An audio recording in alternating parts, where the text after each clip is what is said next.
Selamat siang teman-teman. Perkenalkan, nama saya Haba Alu dari jurusan Sosiologi FISIP Undana Kupang semester 7. Di sini saya akan menjelaskan tugas saya yang ketiga mengenai sosiologi terapan. Nah, pada poin yang pertama teman-teman, saya akan menjelaskan tentang survei geografis kota. Nah, pengertian survei biasanya dikenal dengan istilah dalam pengertian sehari-harinya, dia merupakan kegiatan yang saling berhubungan dengan kondisi tertentu yang menghendaki kepastian informasi terutama bagi orang-orang yang bertanggung jawab.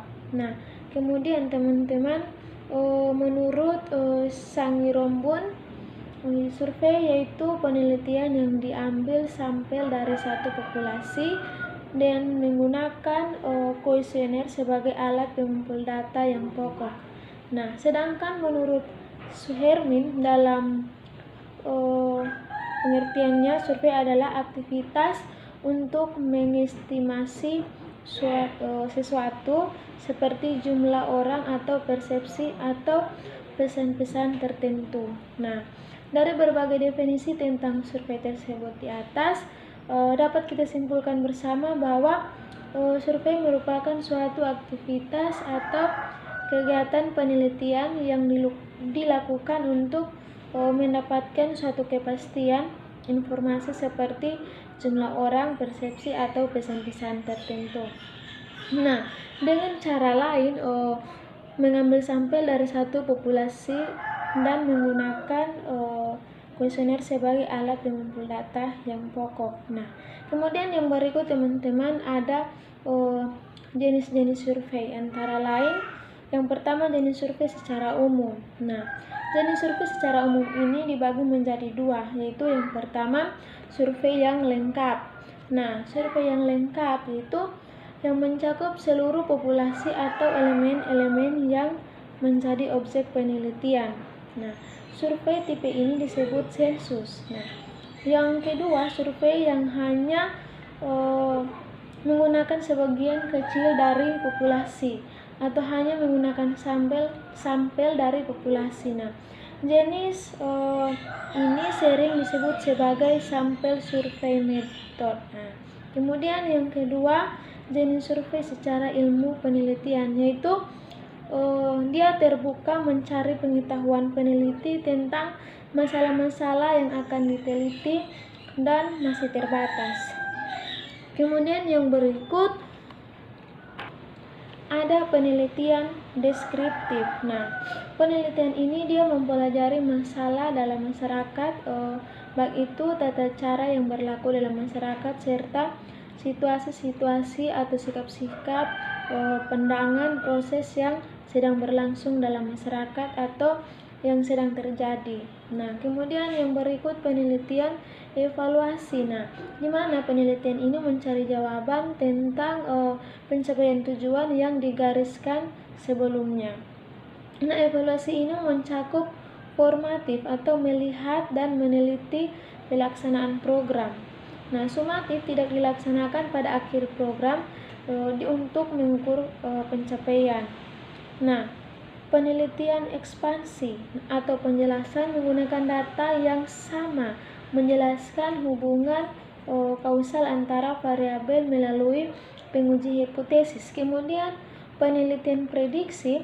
Penelitian ini dikembangkan berdasarkan survei dilakukan secara berkala, misalnya jumlah presentasi penduduk miskin di suatu tempat. Nah, kemudian yang tujuan dan kegunaan survei antara lain adalah untuk memaparkan dari objek penelitian dan menginterpretasikan dan menganalisisnya secara sistematis. Nah, kebenaran informasi itu tergantung pada metode yang kita gunakan dalam survei.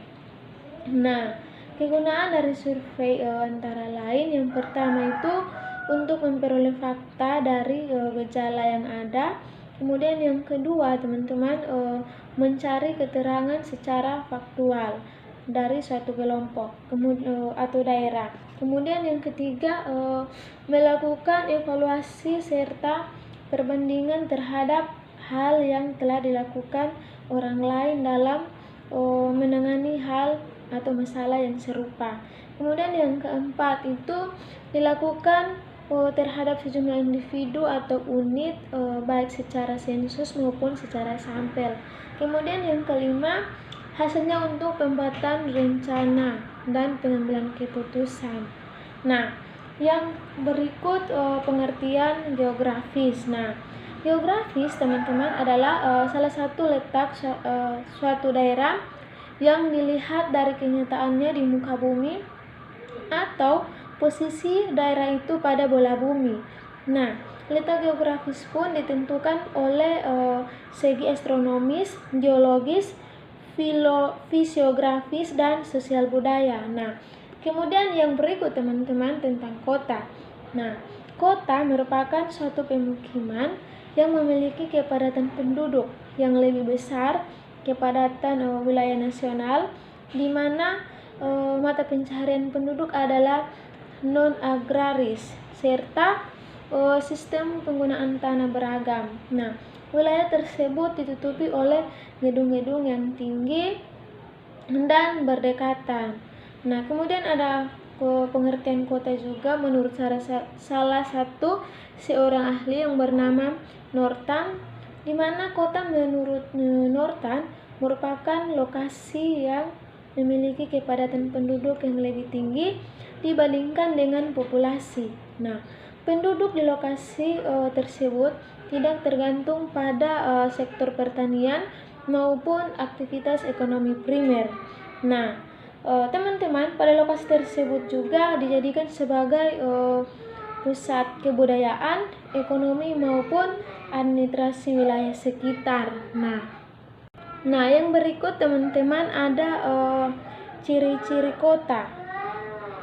Nah, ciri fisik kota ini ada beberapa, yaitu yang pertama memiliki alun-alun, kemudian yang kedua memiliki daerah terbuka yang digunakan sebagai paru-paru kota, kemudian yang ketiga memiliki gedung pemerintahan, terus yang keempat memiliki gedung-gedung perkantoran dan tempat hiburan, kemudian memiliki sarana olahraga, kemudian yang keenam memiliki lahan parkir kendaraan, kemudian yang ketujuh memiliki kompleks perumahan penduduk terdiri atas pemukiman kumuh, pemukiman masyarakat dengan ekonomi lemah, pemukiman masyarakat dengan ekonomi yang sedang, serta pemukiman masyarakat elit. Nah, kemudian ada ciri masyarakat kota.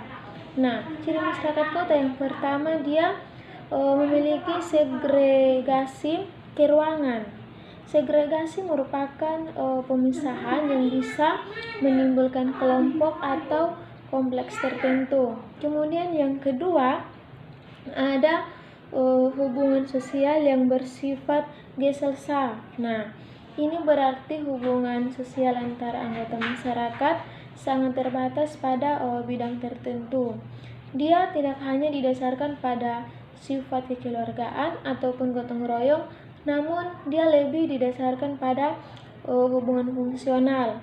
Nah, ciri yang ketiga, norma keagamaan. Nah, dia tidak terlalu ketat, di mana masyarakat kota kurang dalam memperhatikan masalah norma agama. Kemudian yang keempat, penduduk memiliki setiap sikap individualis serta bersifat egois. Nah, kebanyakan penduduk kota memiliki kecenderungannya memikirkan diri sendiri tanpa memikirkan atau memperdulikan masyarakat atau anggota masyarakat lain.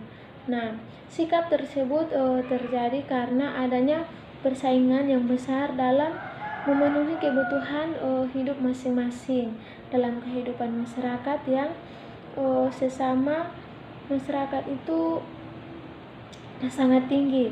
Kemudian yang kelima, heterogenitas sosial. Nah, di sini di mana masyarakat yang tinggal di perkotaan itu sangat beragam. Nah, kemudian yang terakhir itu masyarakat kota memiliki pandangan hidup lebih rasional jika dibanding dengan masyarakat yang ada di pedesaan.